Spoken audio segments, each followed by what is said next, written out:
আজকে দেখতে পেলাম ভিকেরুন্নিসায় 22 জন ছাত্রীকে হেজাব পরাকে অপরাধ মনে করে বের করে দেওয়া হয়েছে। হবিগঞ্জের 3 পুলিশ দাড়ি রাখার কারণে এটাকে অপরাধ সাব্যস্ত করে তাদেরকে দাড়ি কাটতে বাধ্য করার জন্য চাপ দেওয়া হচ্ছে। 56,000 বর্গ মাইলের এই সোনার বাংলা, আমরা 1 বছর যে চিত্র দেখতে পাচ্ছি, হয়তো মনে হচ্ছে আমরা নিরাপদে আছি, এর মাঝেও ওই বাম রামেরা কিন্তু বসে নাই। তাদের মিথ্যাচারিতা, তাদের ষড়যন্ত্র, তাদের কটু চক্রান্ত তারা কিন্তু চালিয়ে যাচ্ছে। আজকে দেখতে পেলাম ভিকেরুন্নিসায় 22 জন ছাত্রীকে হেজাব পরাকে অপরাধ মনে করে বের করে দেওয়া হয়েছে। হবিগঞ্জের 3 পুলিশ দাড়ি রাখার কারণে এটাকে অপরাধ সাব্যস্ত করে তাদেরকে দাড়ি কাটতে বাধ্য করার জন্য চাপ দেওয়া হচ্ছে। একটি নিউজ আজকে দেখতে পেলাম। সম্মানিত ভাইয়েরা, দাড়ি রাসূলুল্লাহর এই জন্মের মাসে আমরা সবাই জানি, দাড়ির ব্যাপারে সমস্ত উলামা একমত, দাড়ি রাখা ওয়াজিব। দাড়ি রাখা কি বলেন? কাটা ছাটা হারাম। শুধু এটা আমার রাসূল সাল্লাল্লাহু আলাইহি ওয়াসাল্লামের সুন্নাত নয়, সুন্নাতুল আম্বিয়া, সকল নবীর সুন্নাত এটা। সেই দাড়ি রাখার জন্য ব্যক্তি থেকে পারমিশন লাগবে। গোটা পৃথিবীর দ্বিতীয় বৃহত্তম মুসলিম জনপদ বাংলাদেশে এমন আইন থাকবে, এমন আইনকে আমরা মানি না। সম্মানিত ভাইয়েরা, সম্মানিত বন্ধুগণ, হিজাবের ব্যাপারে, পর্দার ব্যাপারে আল্লাহর হুকুম হলো এটা সুন্নাহ না ফরজ? বলেন সুন্নাহ না ফরজ? ফরজ। যে কর্তৃপক্ষ এই 22 জন শিক্ষার্থীর হেজাব পরাকে অপরাধ সাব্যস্ত করে প্রতিষ্ঠান থেকে বের করে দিয়েছে, ওদের চূড়ান্ত দৃষ্টান্তমূলক শাস্তি নিশ্চিত করার সময়ের দাবি। চ্যানেলটি সাবস্ক্রাইব করে আমাদের সঙ্গেই থাকুন। আউযু বিল্লাহি মিনাশ শাইতানির রাজীম।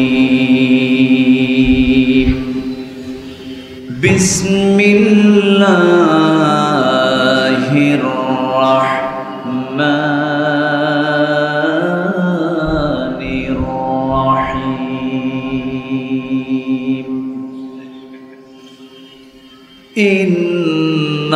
ইন্নাল্লাহা ওয়া মালাইকাতাহু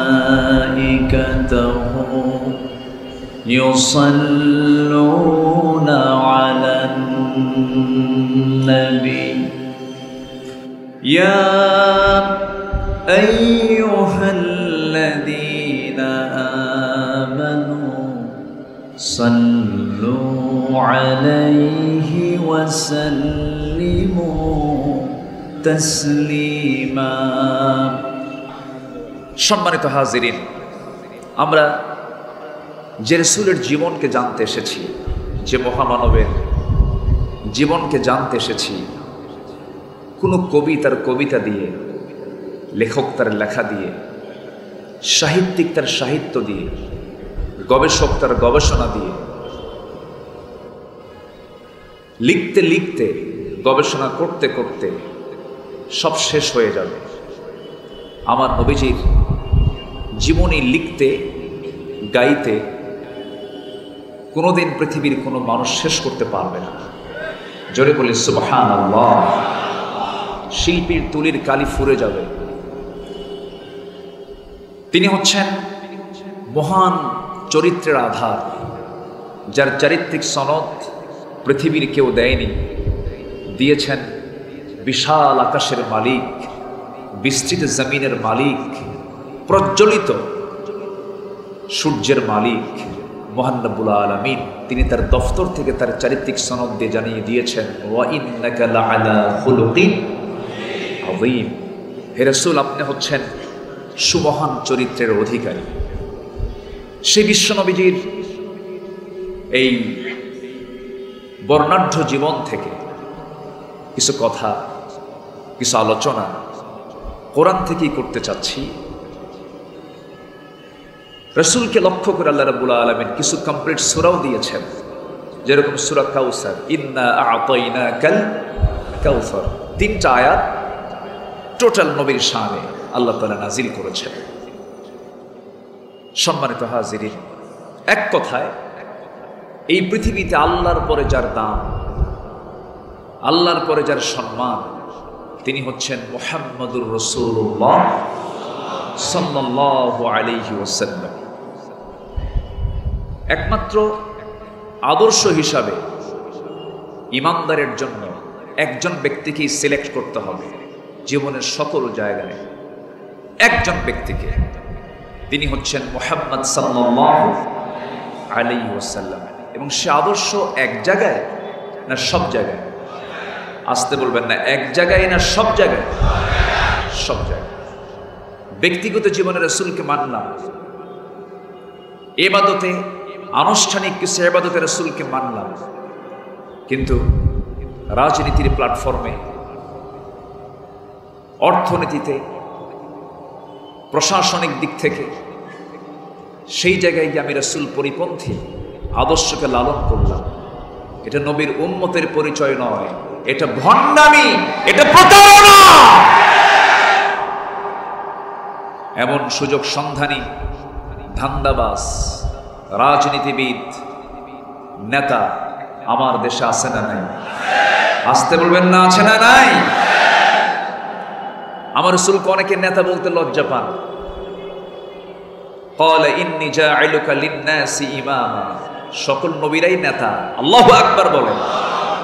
কিন্তু নেতা শব্দটা দুর্গন্ধ বানিয়ে দিয়েছে প্রচলিত নেতারা।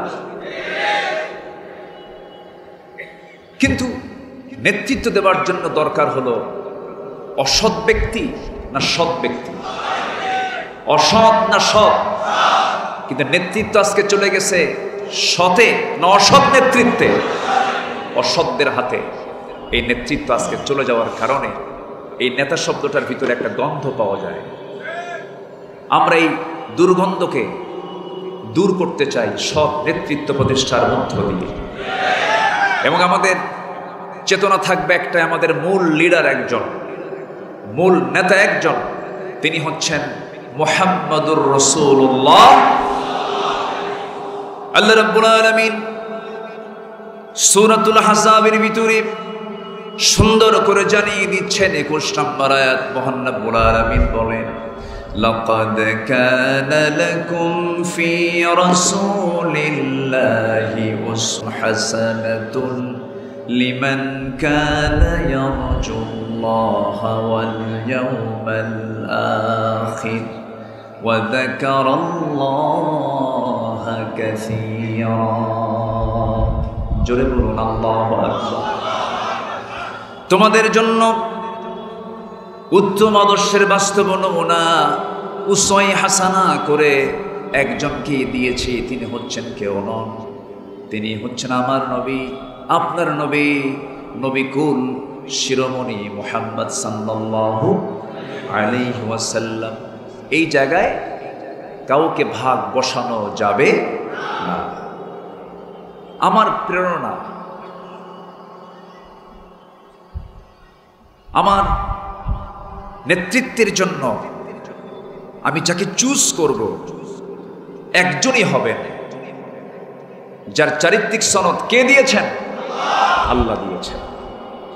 সম্মানিত ভাইয়েরা, সম্মানিত বন্ধুগণ, আমি সূরাতুল আহজাবের এই আয়াতটা তেলাওয়াতের মধ্য দিয়ে সেখান থেকে কিছু কথা বলতে চাচ্ছি, এবং সাথে আমি যে পয়েন্টে কথা বলতে চাই,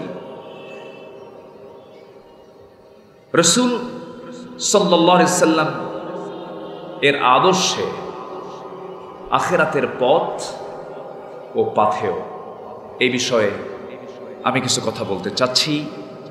10টি পয়েন্টে যতটুকু পারা যায় অল্প সময়ের ভিতরে। আল্লাহ তাআলা যেন আমার মুখ থেকে সেই কথাগুলো বের করে দেন যে কথাগুলো মুসলিম উম্মার জন্য এই মুহূর্তে দারুণ প্রয়োজন। জোরে বলি আল্লাহুম্মা আমিন।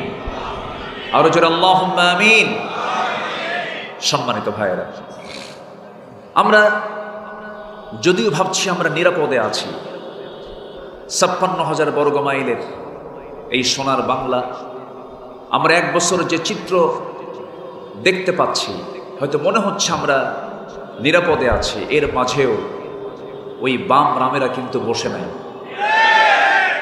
তাদের মিথ্যাচারিতা, তাদের ষড়যন্ত্র, তাদের কটু চক্রান্ত তারা কিন্তু চালিয়ে যাচ্ছে। আজকে দেখতে পেলাম ভিকেরুন্নিসায় 22 জন ছাত্রীকে হেজাব পরাকে অপরাধ মনে করে বের করে দেওয়া হয়েছে। হবিগঞ্জের 3 পুলিশ দাড়ি রাখার কারণে এটাকে অপরাধ সাব্যস্ত করে তাদেরকে দাড়ি কাটতে বাধ্য করার জন্য চাপ দেওয়া হচ্ছে। একটি নিউজ আজকে দেখতে পেলাম। সম্মানিত ভাইয়েরা, দাড়ি রাসূলুল্লাহর এই জন্মের মাসে আমরা সবাই জানি দাড়ির ব্যাপারে সমস্ত উলামা একমত, দাড়ি রাখা ওয়াজিব। দাড়ি রাখা কি বলেন? কাটা ছাটা হারাম। শুধু এটা আমার রাসূল সাল্লাল্লাহু আলাইহি ওয়াসাল্লামের সুন্নাত নয়, সুন্নাতুল আম্বিয়া, সকল নবীর সুন্নাত এটা। সেই দাড়ি রাখার জন্য ব্যক্তি থেকে পারমিশন লাগবে। গোটা পৃথিবীর দ্বিতীয় বৃহত্তম মুসলিম জনপদ বাংলাদেশে এমন আইন থাকবে, এমন আইনকে আমরা মানি না। সম্মানিত ভাইয়েরা, সম্মানিত বন্ধুগণ, হিজাবের ব্যাপারে, পর্দার ব্যাপারে আল্লাহর হুকুম হলো এটা সুন্নাহ না ফরজ? বলেন সুন্নাহ না ফরজ? ফরজ। যে কর্তৃপক্ষ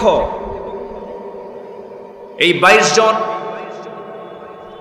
শিক্ষার্থীর হেজাব পরাকে অপরাধ সাব্যস্ত করে প্রতিষ্ঠান থেকে বের করে দিয়েছে, ওদের চূড়ান্ত দৃষ্টান্তমূলক শাস্তি নিশ্চিত করা সময়ের দাবি।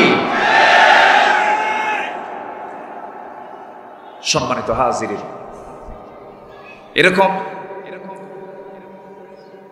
বাতিল শক্তিরা বিভিন্ন দিক থেকে নানা ষড়যন্ত্র চালিয়ে যাচ্ছে। আমাদের সতর্ক থাকার দরকার আছে না নাই? আমাদের কাজ আছে, আমাদের ডিউটি আছে। আল্লাহ রাব্বুল আলামিন বলেন, তাআওয়ানু আলাল বিররি ওয়াত তাকওয়া ওয়া লা তাআওয়ানু আলাল ইসমি ওয়াল উদওয়ান। আল্লাহ রাব্বুল আলামিন আরেক জায়গায় বলেন, ওয়ালতাকুম মিনকুম উম্মাতুন ইয়াদউনা ইলাল খায়রি ওয়া ইয়া'মুরুনা বিল মা'রুফি ওয়া ইয়ানহাউনা আনিল মুনকার। তোমাদের ভিতরে এমন একটা দল থাকা দরকার যে দল মানুষকে সৎ কাজের আদেশ দেবে, অসৎ কাজের বাধা দেবে। এমন একটা দল অবশ্যই থাকা দরকার। এই কথাটা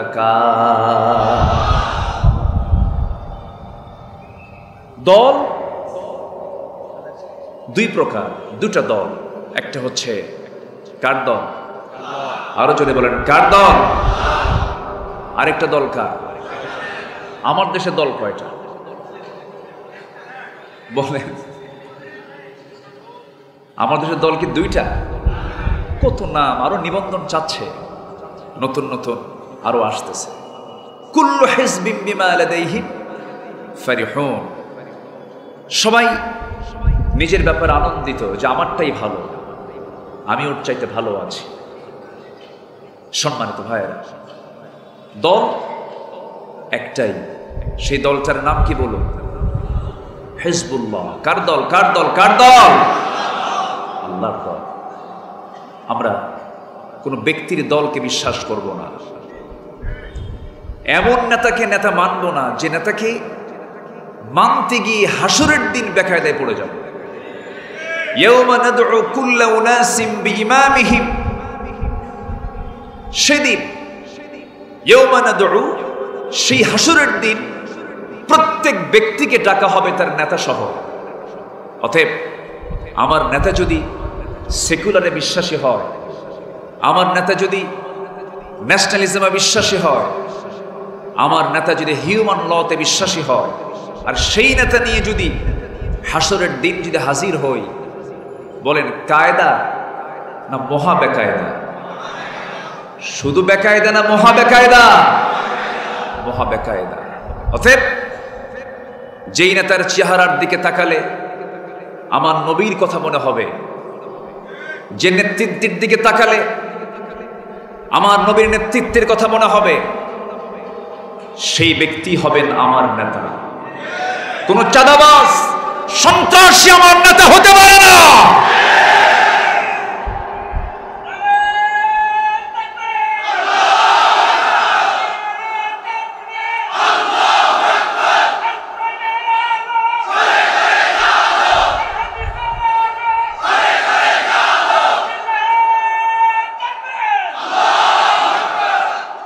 সম্মানিত ভাইয়েরা, সম্মানিত বন্ধুগণ,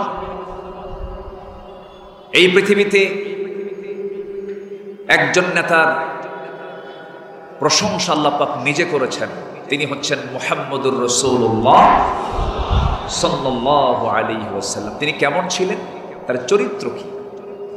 আল্লাহ নিজে বলছেন, মুহাম্মাদুর রাসূলুল্লাহি ওয়াল্লাযীনা মাআহু আশিদ্দাউ আলাল কুফফারি রুহামাউ বাইনাহুম তারাহুম রুকআন সুজদান ইয়াবতাগুনা ফাদলান মিনাল্লাহি ওয়া রিদওয়ানা سيماهم في وجوههم من أثر السجود جربون الله أكبر আমার নবী এবং তার সাথীদের চরিত্র ছিল পরস্পর তারা রহম দিল ছিলেন।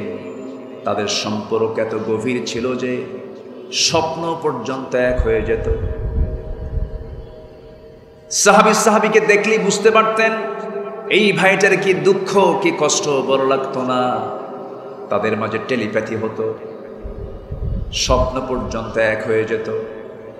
আলোচনায় যখন বসি আল্লামা সাইদ রাহিমাহুল্লাহর সেই কথাগুলো মনে পড়ে যায়। তার ঐতিহাসিক একটা আলোচনা আছে, তিনি বলেছেন, সেই ইতিহাসটা টেনেছেন। আমার নবীজি দুনিয়া থেকে বিদায় নিয়েছেন। বিদায়ের বেশ কিছু পরে সাইয়েদনা ওমর ফারুকের শাসন আমল চলছিল। সাইয়েদনা আলী রাদিয়াল্লাহু তাআলা রাতের বেলা বিছানায় ঘুমিয়ে পড়েছেন। স্বপ্নের মধ্যে দেখতে পেলেন আমার নবীজি নিজেই তার দরজায় এসে হাজির হয়েছেন। সালাম বিনিময় হলো স্বপ্নের ভিতরেই। সালাম দেওয়ার পরপরই রাসূল আমার নবীজি নিজে তার শিয়রে পাশে এসে বসলেন। বসে বলছেন, আলী, বহুদিন যাবত দেখা হয় না, আজকে দেখার জন্য আসলাম তোমাকে, মুখটা ফাঁকা করো।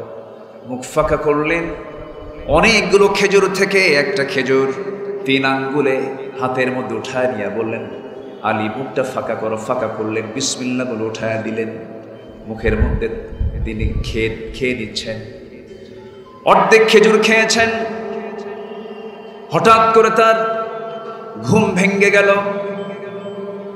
স্বপ্ন ভেঙ্গে গেল। স্বপ্ন ভাঙ্গার সঙ্গে সঙ্গেই তিনি লক্ষ্য করলেন তার জিহ্বায় তাজা খেজুরের স্বাদ ফুটে উঠেছে। কারণ কোন বান্দা যখন স্বপ্নের ভিতরে রাসূলকে দেখতে পায়, এই স্বপ্ন কখনো মিথ্যা হতে পারে না। কারণ যে রাসূলকে দেখবে স্বপ্নে, সে সত্যি 100% রাসূলকে দেখতে পায়। শয়তান তার সূরত ধারণ করতে পারে না। ঘুম ভেঙে গেল, আবেগে আপ্লুত হয়ে পড়লেন সাইয়েদনা আলী। ওযু বানালেন, নামাজে দাঁড়ায় গেলেন, তাহাজ্জুদ পড়লেন, মসজিদে চলে গেলেন। মসজিদে গিয়ে নামাজে দাঁড়াবেন, প্রথম কাতারে জায়গা নাই, দ্বিতীয় কাতারেও জায়গা নাই, তৃতীয় কাতারে মাঝ বরাবর তিনি দাঁড়িয়ে গেলেন। নামাজ পড়াচ্ছেন তিনি, শাসক যিনি, দেশের যিনি প্রধান, তিনি নামাজের ইমামতের দায়িত্ব পালন করছেন। এমন চিত্র বাংলাদেশ আসুক, এমনটা কি চান? সবাই কি চান? আল্লাহ কবুল করুন, জোরে বলি আমিন। সাইয়েদনা ওমর ফারুক রাদিয়াল্লাহু তাআলা আনহু নামাজে দাঁড়িয়ে গেছেন, নামাজ শুরু হয়ে গেছে, সালাম ফিরেছেন। আল আযকারু বাদাস সালাহ, নামাজের পরে কিছু জিকির আজকার থাকে, সেই দিন তিনি এটাকে শর্ট করলেন। সাইয়েদনা ওমর ফারুক রাদিয়াল্লাহু আনহু আস্তে করে দাঁড়ায় গেলেন, কিছু খেজুর হাদিয়া নিয়ে আসছে একজন, টোপলাটা কাউকে না দিয়ে তিনি নিজের হাতে নিলেন। প্রথম কাতারে সবার হাতে হাতে 2টা 3টা করে খেজুর দিলেন, দ্বিতীয় কাতারেও তাই করলেন, তৃতীয় কাতারে সবার হাতে 2টা 3টা করে খেজুর দিয়ে যাচ্ছেন। কিন্তু সাইয়েদনা আলীর সামনে যখন এসে দাঁড়ালেন, অনেকগুলো খেজুর থেকে একটা খেজুর 3টা আঙ্গুলে তুলে নিয়ে বলছেন, আলী মুখটা ফাঁকা করো, মুখটা ফাঁকা করো। সাইয়েদনা আলী মুখ ফাঁকা করলেন, একটা খেজুরি দেওয়া হলো।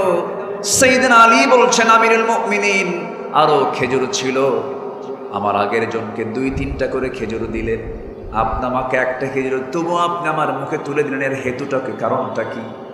সাইয়েদনা ওমর ফারুক কেঁদে কেঁদে বলছেন, আলী গত রাতে যদি রাসূল তোমাকে একটার বেশি 2টা খেজুর খাওয়ায় দিতেন, আমিও তোমাকে 2টাই খাওয়ায় দিতাম। ওয়াল্লাযীনা মাআহু আশিদ্দাউ আলাল কুফফারি রুহামাউ বাইনাহুম, সেই রুহামা কোথায়? সেই রহম দিল, করুণা, মায়া কোথায়? ফুল আজকে প্লাস্টিক হয়ে গেছে, মানুষের ভালোবাসাও প্লাস্টিক হয়ে গেছে। ভালোবাসার কোনো গন্ধ নাই, ফুলেরও গন্ধ নাই, ভালোবাসারও গন্ধ নাই। মানুষ কাঁদে না, মানুষের দিলটা এত শক্ত হয়ে গেছে, কান্না নাই, কাঁদে না। বলুন তো আপনি, আমি আমাকে প্রশ্ন করি, কতদিন আগে আমি নিজে নবীজির মহব্বতে কেঁদেছি, আমি কতদিন আগে আমি আল্লাহর ভয়ে কেঁদেছি, মনে আছে কিনা হয়তো অনেকের মনেই নাই। অথচ আমার নবীজির এমন কোন রাত নাই যে রাতে চোখের পানিতে যায় নামাজ ভিজত না, ডুকরে ডুকরে কাঁদতেন। সাহাবে কেরামের নামাজের ভিতরে কান্নার রোল পড়ে যেত, কি পরিমাণ তাদের কান্না চোখে ছিল। আম্মা জান আয়েশা সিদ্দিকা রাদিয়াল্লাহু তাআলা আনহা একদিন রাসূলকে লক্ষ্য করে বলছেন, ইয়া রাসূলুল্লাহ, আমি আপনার কাছে আজকে একটু বিনীত আরজ করব। কি আরজ করবে? আয়েশা বলো, ইয়া রাসূলুল্লাহ, আপনি আমার জন্য একটু দোয়া করুন। আমার নবীজি হাতটা উঁচু করে দোয়া করছেন, আয় আল্লাহ তাআলা, আমার আয়েশার আগের পরের সমস্ত গুনাহগুলোকে তুমি আল্লাহ মাফ করে দাও। আমার নবীজি বলছেন, আয়েশা, যে দোয়াটা করলাম তুমি খুশি হয়েছো নাকি? তিনি আবেগ আপ্লুত হয়ে বলছেন, ইয়া রাসূলুল্লাহ, এত শ্রেষ্ঠ দোয়ার পর কি কেউ অসন্তুষ্ট থাকে নাকি? আমি খুব খুশি হয়েছি। আমার রাসূল বলছেন, আয়েশা রে, এই দোয়া শুধু আমি তোমার জন্য করি না, আমি প্রত্যেকটা দিন আমার উম্মতের জন্য এমন দোয়াই করে থাকি। আমার নবী, সেই নবীর জন্য আমরা কতদিন কাঁদলাম, কয়দিন আমরা তাকে স্মরণ করলাম। আমরা তার নামটা, তার দরুদটা আমরা কতদিন পড়লাম, দিল থেকে এটাকে আয়ত্ত করলাম, দিলে রপ্ত করলাম। সম্মানিত ভাইয়েরা, এই প্রশ্নগুলো নিজের নফসকে করার দরকার। জোরে বলবেন, আছে না নাই? রাসূলকে ভালোবাসা ইমানের দাবি, নবীর আনুগত্য এটি ইমানের দাবি। এটা খুব কমন আয়াত, এই আয়াতটা সবার জানা দরকার। আমার বিশ্বাস এখানে সবাই জানেন চট্টগ্রাম তো সচেতন মানুষ, আপনাদের ভাষার মধ্যে আরবি অনেক ঢুকে গেছে, বলি আলহামদুলিল্লাহ। যেরকম বলে ইন্দি বইও, ইন্দি মানে আমার কাছে, এই আরবি ঢুকে গেছে এর মধ্যে। আল্লাহ রাব্বুল আলামিন বলেন, যারা পারেন ঠোঁট মিলিয়ে বলুন, কুল ইন কুনতুম তুহিব্বুনাল্লাহা ফাত্তাবিউনি ইউহিব্বুকুমুল্লাহ ওয়া ইয়াগফির লাকুম যুনুবাকুম ওয়াল্লাহু গফুরুর রহিম। কি মুহাম্মদ সে ওয়াফা तूने तो हम तेरे है, ये है जहाँ चीज़ है क्या लौह कलम तेरे है। মুহাম্মদকে যদি ভালোবাসো, ভালোবাসা পাবে আমার, লৌহ কলম লুফিবে তোমরা। মাটির পৃথিবী সেখন ছাড়, দুনিয়াও পাবে আখিরাতও পাবে। নিজের জীবনের চাইতে রাসূলকে বেশি মুহাব্বত করতে হবে। আল্লাহ কবুল করুন, জোরে বলি আমিন, আরো জোরে বলি আমিন। রাসূল সাল্লাল্লাহু আলাইহি সাল্লামের আদর্শে আখিরাতের পথ ও পাথেয় এর এক নম্বর বিষয় হচ্ছে, এক নম্বর পয়েন্ট হচ্ছে তাওহীদের পথে দৃঢ়তা এবং একনিষ্ঠতা। কোন ক্রমেই নিজকে কুফরিতে, শিরকের দিকে ধাবিত করা যাবে না, বেদাতের দিকে ধাবিত করা যাবে না, জুলমের দিকে নিজেকে জড়ানো যাবে না। তাওহীদের পথে দৃঢ়চেতা হয়ে থাকতে হবে, একনিষ্ঠ হয়ে থাকতে হবে। আমার নবীজির শেষ জীবনে কিছু দাড়ি পাকতেছিল, সেই দাড়িগুলো ধরে ধরে আম্মা জান আয়েশা সিদ্দিকা বলছেন, ইয়া রাসূলুল্লাহ, আপনার দাড়ি তো পাকতেছে, আপনি তো বুড়ো হয়ে যাচ্ছেন। আমার নবীজি কাদা কাদা কণ্ঠে বলছেন, আয়েশা রে, আমি বুড়ো হয়ে যাচ্ছি, আমার চুলগুলো পেকে পেকে যাচ্ছে। আয়েশা একটা আয়াত আমাকে বুড়া বানায় দিয়েছে, সে আয়াতটা হলো ফাস্তাকিম কামা উমিরতা ওয়া মান তাবা মাআক ওয়া লা তাতগাও ইন্নাহু বিমা তা'মালুনা বাসীর। জোরে বলুন আল্লাহু আকবার। সূরা হুদ 112 নম্বর আয়াত। হে রাসূল, আপনাকে যে ব্যাপারে আদেশ করা হয়েছে আপনি তার উপর অটল থাকুন, অবিচল থাকুন। আয়েশা, এই আয়াতটা আমাকে বুড়া করে ছাড়িয়েছে, খুব পেরেশান থেকে আমি আয়াতটা যখন মনে করি। আমার বন্ধুগণ, ঈমান তো এনেছি আমরা, ঈমানটাকে টিকে রাখতে হবে। আল্লাহ রাব্বুল আলামিন সুন্দর করে বান্দাকে ঈমান টিকে রাখার জন্য সতর্ক করে জানিয়ে দিচ্ছেন। যারা পারেন ঠোঁট মিলিয়ে বলুন, ইন্নাল্লাযীনা ক্বালু রাব্বুনাল্লাহু সুম্মা ইসতাকামু তাতানাজ্জালু আলাইহিমুল মালায়েকা আল্লা তাখাফু ওয়া লা তাহজানু ওয়া আবশিরু বিল জান্নাতিল্লাতী কুনতুম তুআদুন। জোরে বলুন আল্লাহু আকবার। হামিম সিজদার ভিতরে আল্লাহ রাব্বুল আলামিন বলেন, যারা ঈমান এনেছে, যারা বলল মা রব আল্লাহ এবং এর উপরে টিকে থাকলো, তাদের জন্য এই জান্নাতের ওয়াদা করেছেন। তিনি আমার কে? আসতে বলবেন না, তিনি আমার কে? এই জন্য ঈমান এনেছি, ঈমানের পথে আমরা টিকে থাকবো। আল্লাহ রাব্বুল আলামিন বলেন, ألم تر كيف ضرب الله مثلا كلمة طيبة كشجرة طيبة أصلها ثابت وفرعها في السماء। কালিমা তাইয়্যিবা হলো মজবুত একটা বৃক্ষের সঙ্গে আল্লাহ পাক তুলনা করেছেন। খেজুর গাছ হাজারো ঝড়, হাজারো সাইক্লোনে যেমন খেজুর গাছ এক পায়ে দাঁড়িয়ে থাকে, কারণ তার শেকড়টা খুব গভীরে গভীরে। আল্লাহ রাব্বুল আলামিন খেজুর গাছটার শেকড়টা অনেক গভীরে রেখেছেন, ডালপালগুলো অনেক মজবুত করে দিয়েছেন। অন্যান্য ডালপালগুলো, অন্যান্য গাছগুলো ঝরে যায়, উপড়ে যায়, খেজুর গাছ এক পায়ে দাঁড়িয়ে থাকে। ইমানদার যতই ঝড় ঝাপটা আসুক না কেন, কালিমার পতাকা নিয়ে শক্ত মজবুত অবস্থান নিয়ে ইমানি চেতনায় সে শক্ত মজবুতি নিয়ে কালেমার পথে হকের পথে টিকে থাকবে। বাতিলের কাছে মাথা নত ইমানদার কখনো করতে পারে না। আমরা সবাই ইতিহাস কম বেশি জানি। আমার নবীজির জীবনে 3.5 বছর বড় কষ্টের ছিল। মক্কে জিন্দেগির ঘটনা। সাইয়েদনা আমির হামজা রাদিয়াল্লাহু আনহু যখন ইসলাম কবুল করলেন, আবু জেহেলদের মাথা খারাপ হয়ে গেল। আবু জেহেল এসে বলল, আবু তালেব, তোমার ভাতিজাকে আমার হাতে তুলে দাও। এত বড় অপরাধ করে যাচ্ছে, তুমি কিছুই বলো না। আমির হামজার ইসলাম গ্রহণের পর আবু জেহেলদের মাথা খারাপ হয়ে গেছে। আবু তালেব যদিও কাফের ছিলেন, ভদ্র কাফের। কি কাফের? আমি আমার ভাষায় এটা বলি, ভদ্র কাফের। আমি এবং তাকে তিনি সম্বোধন করি। যদিও কাফের, সারা জীবন নবীর পক্ষে না বিপক্ষে পক্ষে কথা বলেছেন। মাঝে মাঝে রাসূল একটু ইঙ্গিত দিতেন, লা ইকরাহা ফিদ্দীন, দিনের ব্যাপারে তো কোনো জবরদস্তি নেই। মাঝে মাঝে বলতেন, চাচা ভাষা শিখেলেন আপনি, ব্যবসা শিখেলেন আপনি, বিয়ে করালেন আপনি, বিদেশ সফর শিখেলেন আপনি, আমি আপনার ঘরের মানুষ, সবাই তো ইসলাম কবুল করে, চাচা একটাবার কি কালিমা পড়া যায় না? আবু তালেব বলেন, মোহাম্মদ আমি কি বুঝি না তুমি ভালো মানুষ, তুমি নবী, সন্দেহ নেই, লা শাক্কা ফীহ, তুমি আল্লাহর নবী। আমি আমার কলিজার টুকরা জাফর এবং আলীকে তো এই জন্যই তোমার হাতে তুলে দিয়েছি।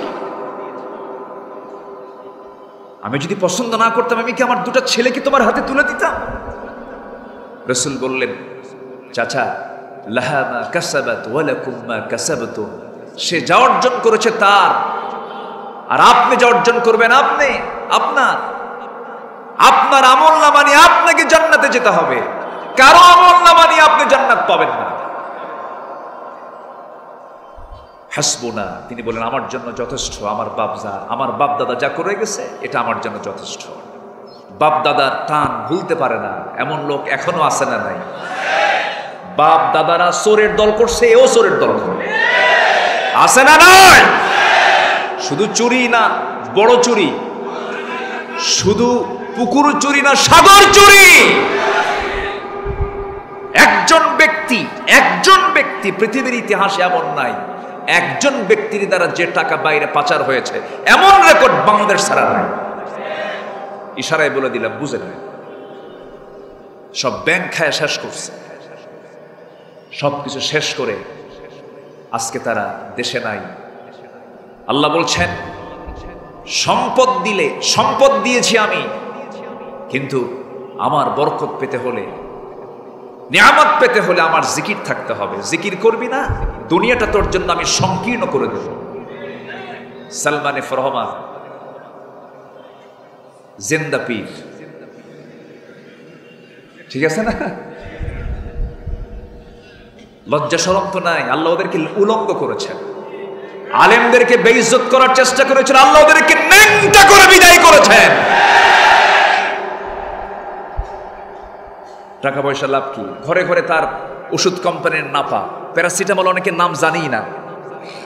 কি খাও? নাপা খাও। এই বেক্সিমকো গ্রুপের মালিক, টাকার কি অভাব আছে? শীত হয়ে পড়ে আছে জেলখানায়। আল্লাহ বলছেন, ওমান আ'রাদা আন যিকরি ফাইন্না লাহু মাঈশাতান দানকা ওয়া নাহশুরুহু ইয়াওমাল কিয়ামাতি আ'মা। আমার জিকির থেকে, আমার কিতাব থেকে যে ব্যক্তি গুটিয়ে রাখবে নিজেকে, আমি তার জন্য দুনিয়ার জীবনটা সংকীর্ণ করে দেব। কি সংকীর্ণ হয় নাই? এক বিচারপতি এত বড় বেয়াদব, উচ্ছৃঙ্খল, সিলেটের কানাইঘাট, আমি গত 21 তারিখে আমার প্রোগ্রাম ছিল, আমাদের সেলিমউদ্দিন ভাইয়ের এলাকা, মাহফিল করতে গেছে। এক ঝাঁক যুবক এসে বলতেছে, হুজুর ওই বিচারপতির বিসি আমরা আউট করছিলাম। সম্মানিত ভাইয়েরা, ক্ষমতার অহংকার দেখাতে নেই, অহংকার দেখাবেন তিনি আমার কে। আসতে বলবেন না কে। প্রায় প্রায় আমাদের কানে আসতো, বলতেন এমন কোন শক্তি নেই আওয়ামী শক্তিকে কেউ পরাজিত করতে পারে। আমরা আগের যুগে শুনেছি আইয়ামে জাহেলিয়াত, আর আমরা 16 বছর পার করেছি আওয়ামী জাহেলিয়া। মিল আছে কিন্তু আইয়াম আর আওয়াম, দেখছেন কি মিল? দেখেন, আমি কি আলোচনা চালাবো, কথা বলবো? জোরে বলি ইনশাআল্লাহ।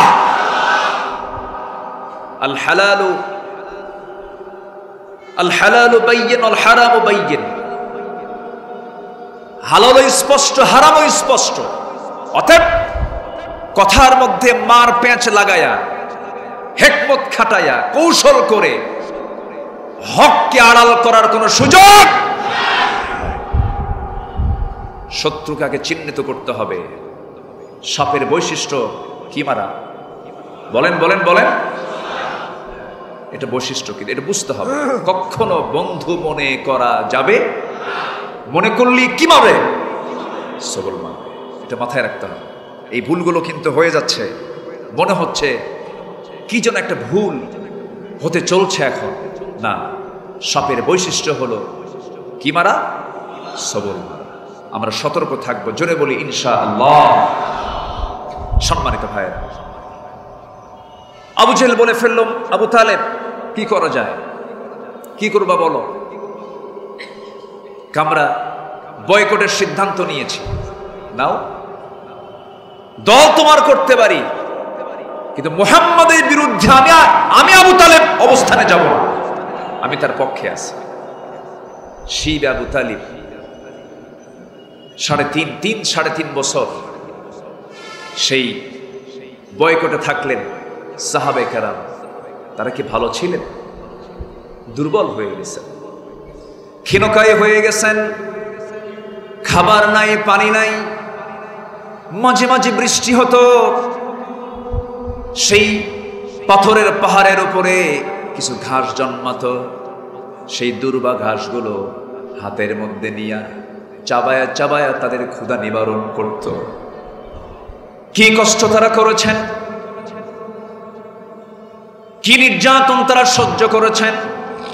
আমার নবীজির আদরের দুলালী, সর্বকনিষ্ঠা কন্যা সন্তান রাসূল, যাকে সবচেয়ে বেশি ভালোবাসতেন, ফাতিমা রাদিয়াল্লাহু তাআলা আনহার অল্প বয়সে দুনিয়া থেকে বিদায় হওয়ার কারণটা কি ছিল? 1 নাম্বার কারণ ছিল ওই শিব আবু তালেবে রাতের পরে রাত, দিনের পরে দিন না খায়া। একটা মানুষ কতটুকু সুস্থ থাকতে পারে? এই 3.5 বছর যে কষ্ট করেছেন, তার প্রতিক্রিয়া হলো অল্প বয়সেই তিনি দুনিয়া থেকে বিদায় নিয়েছেন। আমার নবীজির প্রিয় সাহাবীরা মিলিয়নার ছিলেন, বিলিয়নার ছিলেন, কোটি কোটি টাকার মালিক ছিলেন। শুধু কালিমা পড়েছেন, সব কিছু শেষ হয়ে গেছে। ওই শিব আবু তালিবের ভিতরে থেকে না খায়া খায়া তাদের পায়খানা পর্যন্ত ছাগলের পায়খানার মতো কটকটে হয়ে গেছে। কষ্ট কাঠিন্যে ভুগেছেন। বাবলা গাছের কাঁটাযুক্ত ছাল ছিঁড়ে সেই কাঁটাযুক্ত ছালগুলো হাতের মধ্যে নিয়ে চাপাতে নিয়ে ক্ষুধা নিবারণ করতে গিয়ে সেই ছাল মুখের মধ্যে নিতে গিয়ে চট করে সেই বাবলা গাছের কাঁটা জিহবার মধ্যে ঢুকে, ঠোঁটের মধ্যে ঢুকে ফিঙ্কি দিয়ে রক্ত বের হওয়া শুরু হয়ে গেছে। এই যশোহ যন্ত্রণা, এই যশোহ কষ্ট, সব যন্ত্রণা, সব কষ্ট স্বীকার করে নিয়েছেন। একমাত্র কারণ হলো আমরা আমাদের রব বলেছে আল্লাহকে, এর উপর আমাকে যেমন করি হোক টিকে থাকতে হবে। তাওহীদের পথে অবিচল থাকতে হবে, দৃঢ়তা নিয়ে থাকতে হবে, একনিষ্ঠতা নিয়ে থাকতে হবে। এটা হচ্ছে 1 নাম্বার দিক। সম্মানিত ভাইরা, নাম্বার 2 হলো আখলাকের পরিপূর্ণতা খুঁজবো একজন ব্যক্তির মধ্যে, তিনি হচ্ছেন মুহাম্মদ সাল্লাল্লাহু আলাইহি ওয়াসাল্লাম। যদি আয়াতটা আগে পড়েছি, আবার বলছি, নুন ওয়াল কলমি ওয়া মা ইয়াসতুরুনা মা আনতা বিনি'মাতি রাব্বিকা বিমাজনুন ওয়া ইন্না লাকা লাআজরান গায়রা মামনুন ওয়া ইন্নাকা লাআলা খুলুকিন আযীম। জোরে বলুন আল্লাহু আকবার। আমার বন্ধুগণ, কবি বলেন তিনি ছিলেন যেন সেই মুষলধারা বৃষ্টি, ঝরে পড়ে ধরা মাঝে এক মহাবিস্ময় সৃষ্টি। তার বিন্দু অঞ্জলি সকল এক অপার মহাতৃপ্তি, জীবন মরু সিক্ত করে প্রশান্তি ধারার মহাদীপ্তি। আমার নবী কোন চরিত্রের দিকে যাও যুবকরা? যে নেতা তোমাকে নারী তুলে দেয়? কোন নেতার পেছনে দৌড়াও যে নেতা তোমার হাতে ইয়াবা তুলে দেয়? কোন নেতার পেছনে দৌড়াও যে নেতা তোমার হাতে অস্ত্র তুলে দেয়? সেই সমস্ত নেতৃত্বের মুখে আমরা জুতা মারি, থুতু মারি। সম্মানিত ভাইয়েরা, বিশেষ করে যুব সমাজকে বলবো, তোমার চরিত্র যদি তুমি ঠিক রাখতে পারো, তোমার জান্নাত ঠিক থেকে যাবে। আজকে চরিত্রের মধ্যে ক্যান্সার ঢুকেছে। কি ঢুকেছে? যেরকম চরিত্রের ক্যান্সার হচ্ছে একটা মহামারী আকার ধারণ করেছে পরকীয়া। পরকীয়াটা আজকের সমাজে বিগত সকল সময়ের চাইতে কম না বেশি? শুধু বেশি না, অনেক বেশি। কার বউ নিয়ে কে শুয়ে থাকে চট্টগ্রামের আবাসিক হোটেলগুলো তালাশ করে খুঁজে পাওয়া যাবে। নোংরামিগুলো চূড়ান্ত মাত্রা। এর মূল কারণ হচ্ছে একটাই, রসুলের চারিত্রিক চর্চাটা নাই, সৎ নেতৃত্বের চরম সংকট। সম্মানিত ভাইয়েরা, আমার নবীজি কেমন ছিলেন এটা নিয়ে যদি কথা বলতে যাই ফুরাবে না সময়। বহু কথা। শামাইলে তিরমিজির ভিতর একটা লম্বা হাদিস এসেছে, কানা রাসূলুল্লাহ সাল্লাল্লাহু আলাইহি ওয়াসাল্লাম দাইমাল বিশরি সাহালাল খুলুকি লাইনাল জালিব লাইসা বিফাদ্দিন ওয়ালা গলিযিন ওয়ালা সাখাবিন ওয়ালা ফাহাশিন ওয়ালা আইয়াবিন ওয়ালা মুশাহিন يتغافل عما لا يشتهي ولا يؤيس منه راحيه ولا يخيب فيه قد ترك نفسه من ثلاث المراء والإكثار وما لا يعنيه আমার নবীজি ঝগড়া বিবাদ করতেন না, অহংকার করতেন না। আমার নবীজি তর্ক থেকে দূরে থাকতেন, অপ্রয়োজনীয় কথা থেকে দূরে থাকতেন। তিনি কেমন ছিলেন? সদা হাস্যোজ্জ্বল ছিলেন। কেমন ছিলেন? সরল স্বভাবের অধিকারী ছিলেন, কোমল হৃদয়ের অধিকারী ছিলেন। রূঢ় কঠিন কোন আচরণ তার মাধ্যম দিয়ে কখনো প্রকাশ পায় নাই। আমার নবীজি মজা করে কথা বলতেন, হাসি খুশি কথা বলতেন। পেটে খাবার ছিল না কিন্তু মুখে হাসির অভাব ছিল না। হাস্যোজ্জ্বল চেহারা ছিল তার। মনক্ষুণ্ণতা নিয়ে কখনো থেকেছেন এমন কোন রেকর্ড তার জীবনে নাই। আমার নবীজি লম্বা সময় চুপ থাকতেন, আবার যখন কথা বলতেন অল্প সময়ে কথা বলতেন, দামি দামি কথা বলতেন, গুছিয়ে গুছিয়ে কথা বলতেন। জামিউল কালাম, অনেকগুলো কথা থাকে এমন কিছু কথা তিনি সমন্বয় করে বলতেন। সাহাবীদের কথাও শুনতেন। আমার নবীজি বসে আছেন, একজন সাহাবী সামনে দাঁড়ায় বলে, হুজুর আমার কিছু ওয়াজ আছে। কি ওয়াজ বলো? হুজুর আমার ওয়াজটা শুনবেন নাকি? হ্যাঁ শুনবো। তুমি বলো। হুজুর আইয়ামে জাহেলিয়াতের ওয়াজ। কি করেছো বলো? হুজুর জাহেলি যুগে আমি একটা দেবতার পূজা করতাম, খুব তাকে সম্মান করতাম, অনার করতাম। কোথাও গেলে পরে সঙ্গে তাকে করে নিয়ে যেতাম, বুকে রাখতাম, কাঁধে রাখতাম, মাথায় রাখতাম, সৌভাগ্যের প্রতীক মনে করে চলতাম। কোন একটা সফরে একদিন বের হলাম, হঠাৎ করে আমার শৌচকার্যের প্রয়োজন হলো। আমি এখন এই দেবতার সাথে করে কেমন করে নিয়ে যাই সেই শৌচকার্য করার জন্য, হাজত পূরণের জন্য আমি কি করব এখন? ইয়া রাসূলুল্লাহ, ওই দেবতাকে, ওই মূর্তিটাকে উঁচু একটা টিলার উপরে সুন্দর করে সম্মানজনকভাবে রেখে দিয়ে আমি আড়ালে চলে গেলাম। শৌচকার্য কমপ্লিট হয়ে গেল, আবার চলে আসলাম। ওই দেবতা, ওই মূর্তি আমার হাতের মধ্যে নেব, কিন্তু সামনে তাকায় দেখি ওই মূর্তিটার আগা থেকে পা পর্যন্ত আবদমস্তক পানি দিয়ে ভেজা। আমার নবীজি মুস্কি মুস্কি হাসতেছেন। এরপরে কি হলো বলো হুজুর? আপদমস্তক পানি দিয়ে ভেজা যখন দেখলাম, ভাবলাম বুঝি রহমতের পানি মনে হয় ঝরছে। আমি আমার জিহবাটা লাগায় দিলাম, লেহন করলাম, চাটন দিলাম, আমটা আমটা টক টক গন্ধ। সামনের দিকে তাকায় দেখি একটা কুকুর লেজ গুটায়া যায়, মনে মনে চিন্তা করলাম, কাম তো এটাই সারছে। আমার নবীজি মুস্কি মুস্কি হাসি মারলেন। সাহাবায়ে কেরাম দেখে একটু আওয়াজ দিয়ে হাসলেন।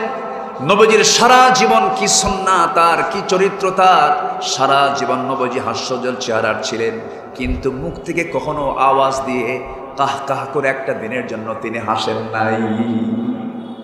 প্রত্যেকটা জায়গায় তার আদর্শ আছে না নাই? আসতে বলবেন না, আছে না নাই? আমার নবীজি যখন স্ত্রীর মাঝে যেতেন, আদর্শ স্বামী হয়ে যেতেন। 4 স্ত্রী আমার নবীর সামনে এসে একদিন বলছেন, ইয়া রাসূলুল্লাহ, সত্যি করে বলুন তো, আপনি আমাদের 4 জনের মধ্যে আপনি কাকে সবচেয়ে বেশি ভালোবাসেন? বলুন তো, প্রশ্নটা কি সহজ না জটিল?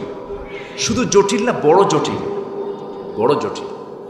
এই প্রশ্ন যখন করেছে, আমার নবীজি বললেন, এই প্রশ্নের জবাব আমি আজকে দেব না, আগামীকালকে দেব, যাও। পাঠায় দিলেন।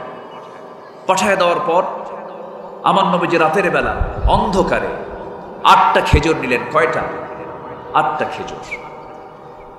2টা করে খেজুর তিনি প্যাকেট করলেন। আম্মা জান আয়েশা সিদ্দিকা রাদিয়াল্লাহু আনহা ঘরের মধ্যে ঢুকলেন, 2টা খেজুর হাতের মধ্যে দিয়ে বলছেন, আয়েশা, আমি তোমাকে দারুণ মোহাব্বত করে, দারুণ ভালোবাসি, আমি তোমাকে এই লুকায়া 2টা খেজুরও দিয়ে গেলাম। এই 2টা খেজুরও যে আমি তোমাকে দিয়েছি, এই তথ্য যেন আমার বাকি স্ত্রীদের কানে না আসে। দ্বিতীয় স্ত্রীর ঘরে গিয়ে একই কাজ করলেন। তৃতীয় স্ত্রীর ঘরে গিয়ে 2টা খেজুর দিয়ে একই কথা বললেন। চতুর্থ স্ত্রীর ঘরে গিয়ে একই কথা বললেন। আবার তিনি ফেরত চলে এলেন। পরের দিন সকালবেলা বুক ভর আশা নিয়ে 4 জন নবীর সামনে হাজির হয়ে বলছেন, ইয়া রাসূলুল্লাহ, আপনি জানাতে চেয়েছেন আপনি সবচেয়ে বেশি কাকে বেশি ভালোবাসেন। আমার নবীজি মুস্কি হাসি মেরে বললেন, গত রাত্রিতে আমি যাকে লুকায়া 2টা খেজুর দিয়ে আসছি, আমি তারই বেশি ভালোবাসি। সুবহানাল্লাহ বলবেন। কি ব্যক্তিত্ব আল্লাহ পাক তাকে দান করেছিলেন, জোরে বলে সুবহানাল্লাহ। শখসিয়ত, একটা ইমানদারের জীবনের সবচাইতে বড় গুণগত দিক হলো পার্সোনালিটি, ব্যক্তিত্ব সম্পূর্ণ হওয়া। ব্যক্তিত্বহীন কখনো ইমানদারের গুণ হতে পারে না। সম্মানিত ভাইয়া, অনেক কথা রাসূলুল্লাহর আদর্শে আখিরাতের পথ ও পাথেয়। এর 3 নম্বর হলো তাওবাহ ও ইস্তেগফার। তাওবা ইস্তেগফার প্রত্যেক বান্দার জীবনে নিয়মিত থাকার দরকার, আছে না নাই? আসতে বলবেন না, আছে না নাই?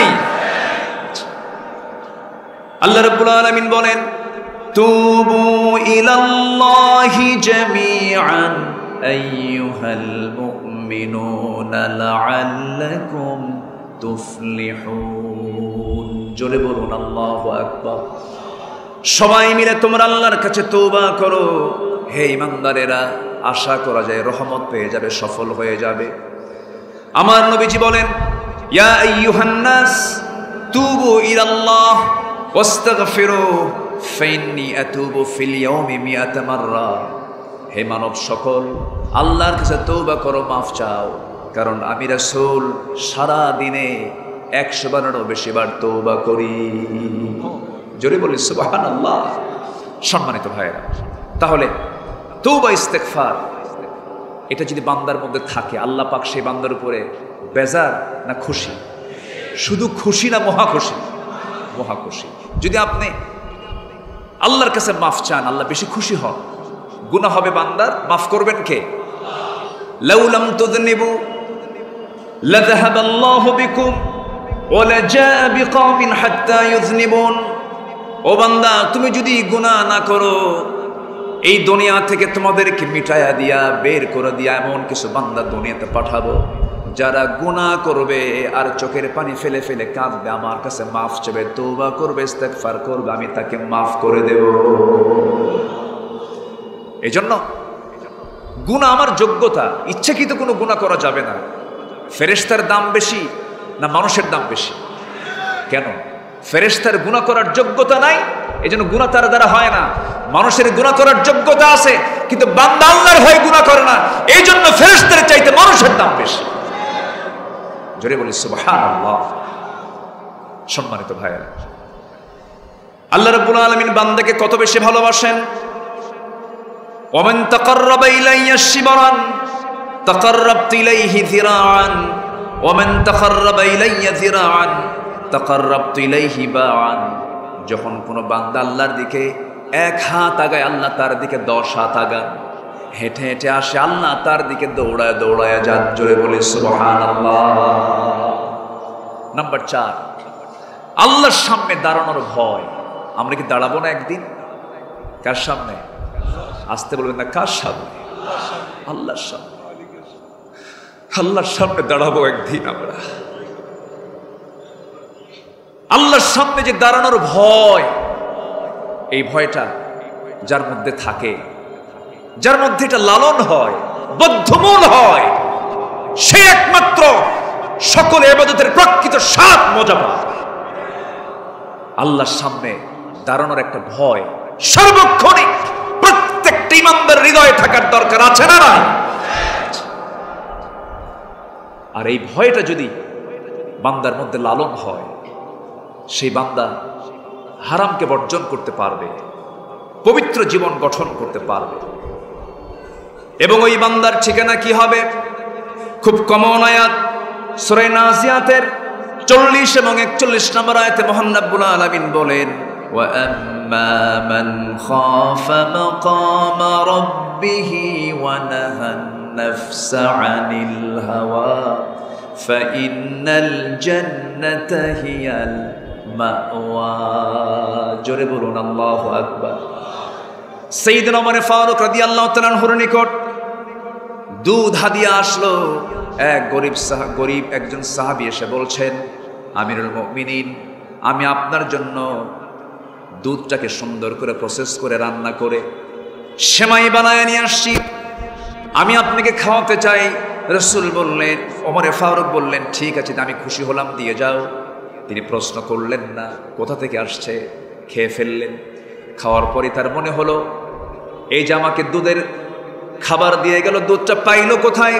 প্রশ্ন করে বলছেন, ও আমার প্রিয় ভাই, এই দুধটা তুমি পাইছো কোথায়? তুমি তো গরিব মানুষ। তিনি বলছেন, বাইতুল মাল থেকে পেয়েছি।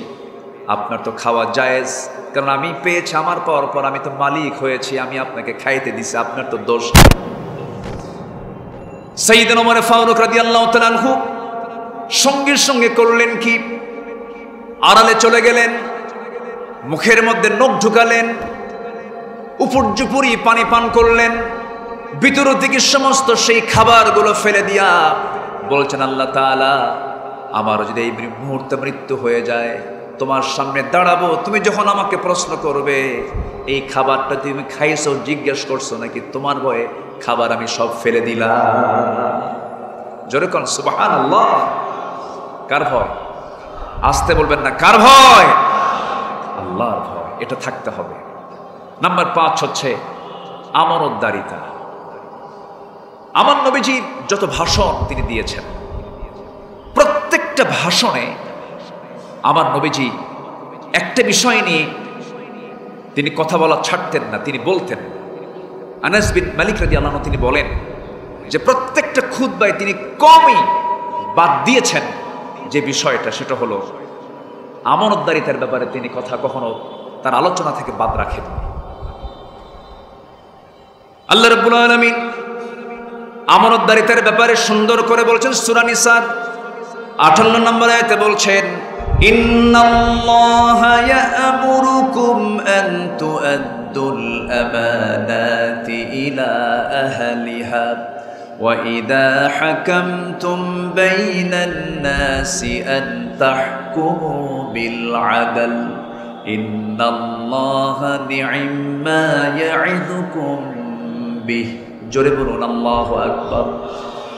আল্লাহ পাক আরেক জায়গায় বলেন, ওয়া মান ইয়াখলুল ইয়াতি বিমা খাল্লা ইয়াওমাল কিয়ামাহ সুম্মা তুওয়াফফা কুল্লু নাফসিন মা কাসাবাত ওয়া হুম লা ইউযলামুন। জোরে বলুন আল্লাহু আকবার।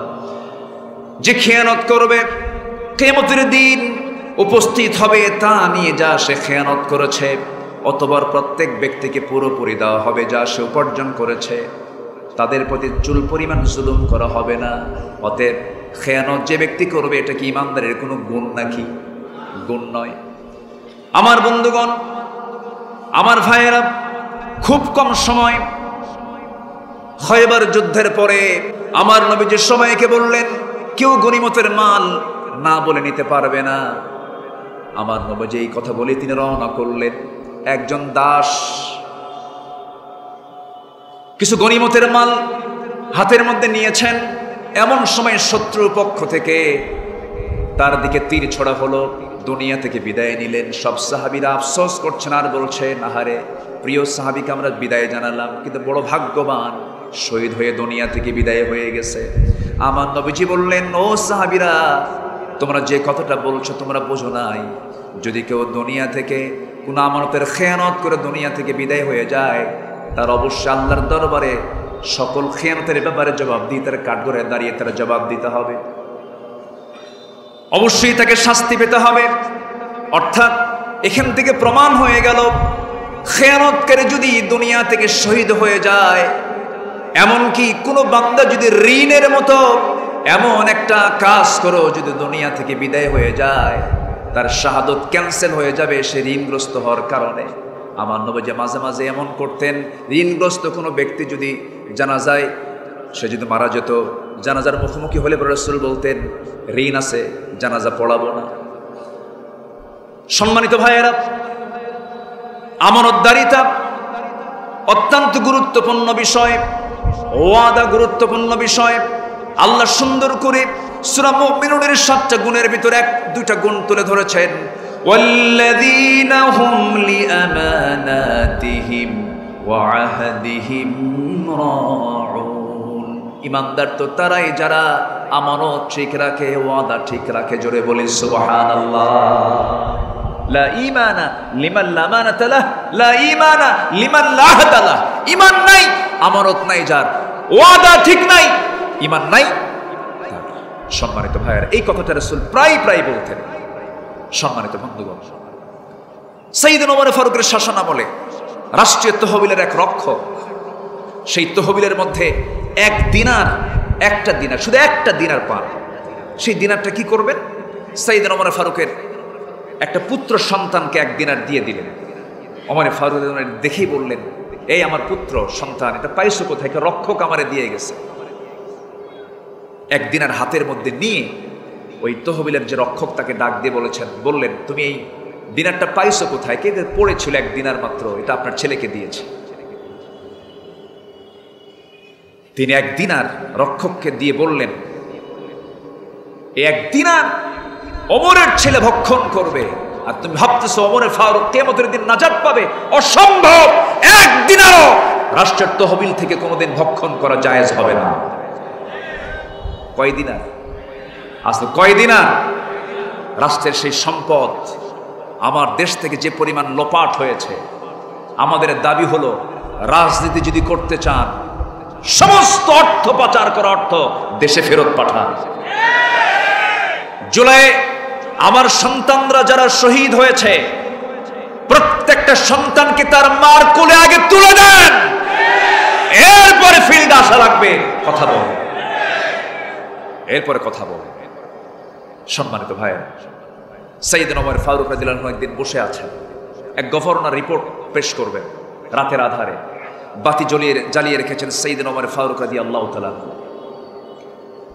বাতি জ্বলতেছে, সাইয়েদনা ওমর ফারুক বলছেন, ও গভর্নর, কিসের হিসাব দিচ্ছ?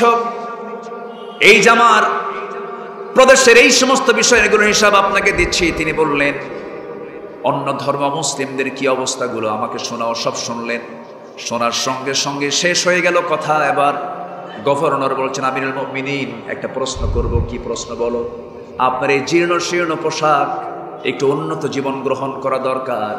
এই কথা শোনার সঙ্গে সঙ্গে সামনে জ্বালানো বাতিটার নিচে চেপে ধরলেন, সলতেটা চেপে ধরলেন, বাতি নিভে গেল। বাতি নিভে যাওয়ার সঙ্গে সঙ্গেই ওই গভর্নর বলছেন, আমিরুল মুমিনিন, হঠাৎ করে আপনার এমন আচরণ কেন প্রকাশ পেল? আপনি বাতি নিভিয়ে দিলেন কেন? তিনি বলছেন, ও আমার গভর্নর, এতক্ষণ ধরে যে কথা চলছিল রাষ্ট্রের তেল ফুরে রাষ্ট্রের কথা বলছিলাম। যখন তুমি নতুন করে কথা শুরু করেছো, আমার ব্যক্তিগত জীবন নিয়ে প্রশ্ন করছো, আমার ব্যক্তিগত জীবন নিয়ে প্রশ্ন করা ব্যক্তিগত বিষয়। এই ব্যক্তিগত বিষয়ের কথাবার্তা রাষ্ট্রের তেল দিয়া এমন আচরণ হবে, এমনটা আমি পছন্দ করি না। এক চুল পরিমাণ রাষ্ট্রের কোনো সম্পদ অপচয় হোক, আমি অমর এটা জায়েজ মনে করি না। জোরে বলি সুবহানাল্লাহ। এটাই হচ্ছে আমানতদারিতা। সম্মানিত ভাইয়েরা, সময় তো অল্প, আমি একটু বেয়াদবি করে ফেলেছি, মনে হয় কাটায় কাটায় আমার সময় শেষ।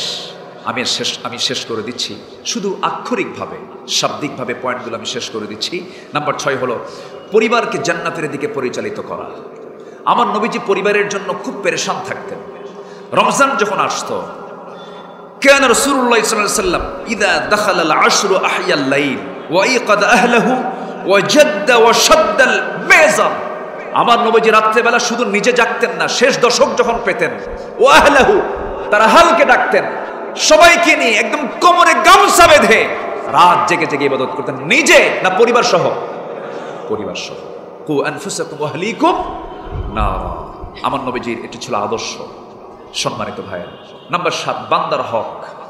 বান্দার হককে কখনো নষ্ট করা যাবে না। অনেক লম্বা লম্বা কথা ছিল, আমি তো পারছি না, সময় অল্প। সম্মানিত ভাইয়েরা, এরপর নাম্বার 8 হচ্ছে পার্থিব জীবনের উপরে আখিরাতকে প্রাধান্য দেওয়া। দুনিয়া তো পার হবে একদিন, আখিরাত কি ফুরাবে? আখিরাত কি শেষ হবে? শেষ হবে না। আখিরাত শুরু আছে, শেষ নেই। আর দুনিয়ার শুরু আছে, শেষ আছে। এই জন্য আখিরাতকে প্রাধান্য দিতে হবে। আল্লামা ইকবাল সুন্দর করে একটা শ্লোকে, একটা লাইনে বলেছেন, হর কোই মস্ত নায়ে ज़ौक़े तानसानी, हर कोई मस्त नाए ज़ौक़े तानसानी है, तुम मुसलमान हो ये अंदाज़ मुसलमानी है। প্রত্যেকে তোমাদের আজি বিলাসী মদে মতোয়ারা, তোমরা কি হে মুসলমান, আর এই কি তোমাদের মুসলমানের ধারা। তোমাদের যে চরিত্র, সাহাবে কেরামদের চরিত্রের মধ্যে বিশাল ফারাক, এমন থাকা যাবে না। এই দুনিয়াকে প্রাধান্য না দিয়ে প্রাধান্য দেব আমরা দুনিয়া না আখিরাত। দুনিয়া না আখিরাত। ওয়ালাল আখিরাতু খায়রুল লাকা মিনাল উলা। নাম্বার 9 এবং 10 একসঙ্গে বলছি। আমি 2 মিনিট ক্রস করেছি, সীমা অতিক্রম করে ফেলেছি, আমার আদবের খেলাফ হয়ে যাচ্ছে। নাম্বার 9 এবং 10 একসাথে। সেই আয়াতটা, যে আয়াতটা হলো সূরা তওবার 24 নম্বর আয়াত। আল্লাহ রাব্বুল আলামিন এখানে 8টা জিনিসের চাইতে বেশি প্রিয়, বেশি মহব্বত করতে বলেছেন আল্লাহ এবং তার রাসূলকে এবং জিহাদকে।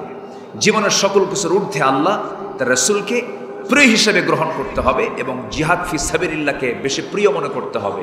কার কথা? আসতে বলবেন না, কার কথা? আল্লাহ রাব্বুল আলামিন বলেন, قل إن كان آباؤكم وأبناؤكم وإخوانكم وأزواجكم وعشيرتكم وأموال اقترفتموها وتجارة تخشون كسادها ومساكن ترضونها أحب إليكم من الله ورسوله وجهاد في سبيله فتربصوا حتى يأتي الله بأمره والله لا يهدي القوم الفاسقين। জোরে বলুন আল্লাহু আকবার, আরো জোরে বলুন আল্লাহু আকবার। সকল কিছুর চাইতে আল্লাহ এবং রসুলকে প্রাধান্য দিতে হবে, রসুলকে মোহাব্বত করতে হবে, আল্লাহকে মোহাব্বত করতে হবে, কারণ ইমানদার তো তারাই। ওয়াল্লাযীনা আমানু আশাদ্দু হুব্বাল লিল্লাহ। হাবিব বিন যায়েদ রাদিয়াল্লাহু আনহু মুসাইলামাতুল কাযযাবের কাছে গ্রেফতার হয়ে গেলেন। মুসাইলামাতুল কাযযাব বলে ফেলল, আমারে নবী মান। হাবিব বিন যায়েদ বললেন, জীবন যাবে, এমন আনুগত্য করব না, তুই তো ভণ্ড, তুই তো নবী না, তুই তো ভণ্ড। ইতিহাস লিখছে তার একটা করে অঙ্গহানি করা হচ্ছে, একটা করে হাত কাটা হয়, একটা করে অঙ্গহানি করা হয়, আর তার মুখ থেকে বের হয় লা ইলাহা, আরো জোরে লা ইলাহা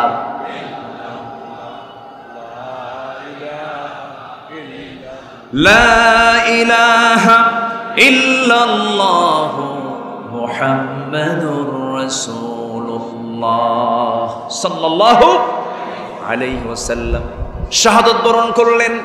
মার কাছে নিউজ চলে গেল, হাবিব বিন যায়েদের মা, তোমার সন্তান তো দুনিয়া থেকে বিদায় হয়ে গেছে। তিনি জবাবে মুস্কি হাসি মেরে বলছেন, আরদাতুহু লিহাদাল ইয়াউম, আমি তো এই দিনটার জন্য অপেক্ষা করছিলাম। আমার সন্তানকে আমি ডেলিভারি করেছিলাম এই দিনটার জন্য। আমার সন্তান শহীদ হয়ে গেছে, আমি শহীদের মা হওয়ার গৌরব অর্জন করতে পেরেছি। জোরে বলে সুবহানাল্লাহ।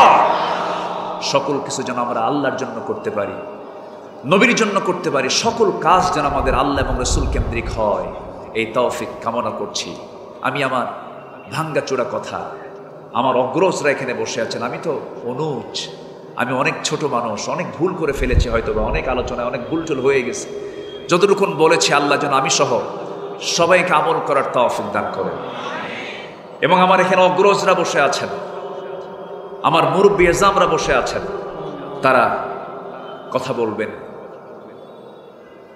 আমি আমার এই সংক্ষিপ্তভাবে আর একটু সময় পেলে ভালো হতো, যতটুকুন বলেছি আল্লাহ যেন আমাদের সবাইকে আমল করার তৌফিক দান করেন। জোরে বলি আল্লাহুম্মা আমিন, আরো জোরে আল্লাহুম্মা আমিন। সম্মানিত ভাইয়েরা, আমরা যে কিতাবটা নিয়ে বসেছিলাম, এই কিতাবের ব্যাপারে কারো কোনো সন্দেহ মনে হয়? আজকে সন্দেহ মনে হয়? তো সন্দেহ যদি নাই মনে হয়, কোরআনকে শুধু কাগজের পাতায় রাখবো কেন? কোরআনকে আমরা সমাজের পাতায়, রাষ্ট্রের পাতায় পাতায় দেখতে চাই।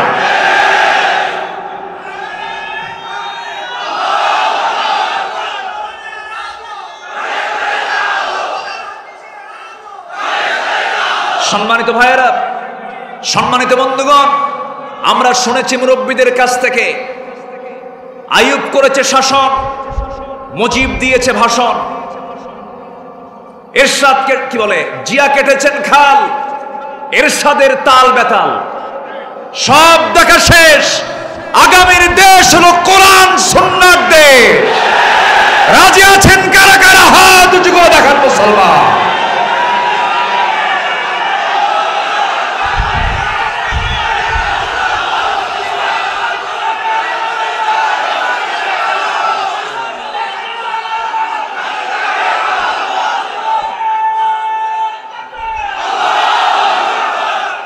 আশাবাদ কামনা করছি, সবার কাছে আন্তরিক দোয়া কামনা করি, সবার জন্য আমিও দোয়া করি।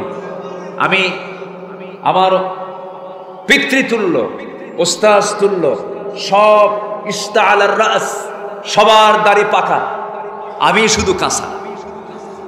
আমি নিজেকে এখানে খুব যোগ্য সম্পন্ন কিছুই মনে করছি না, আমার কিচ্ছু নাই। লা ইলমা লানা ইল্লা মা আল্লামতানা। আমি নগণ্য গোলাম, কিছু কথা বলেছি তাদের সামনে বসে রেখে। আমি তো কিছুক্ষণ আমার হাত পা কাঁপতেছিল, বুঝলেন? এরপরে ঠিকঠাক হয়ে গেছে যে এই মুরব্বীদের পাশে বসে আমি কেমনে কথা করি। আল্লাহ তাআলা যে কথাগুলো বলালেন, আল্লাহ আমি সহ সবাইকে আমল করার তৌফিক দান করুন। সুবহানাকাল্লাহুম্মা ওয়া বিহামদিকা আশহাদু আন লা ইলাহা ইল্লা আনতা আস্তাগফিরুকা ওয়া আতুবু ইলাইক। ওয়াসসালামু আলাইকুম ওয়া রাহমাতুল্লাহি ওয়া বারাকাতুহু।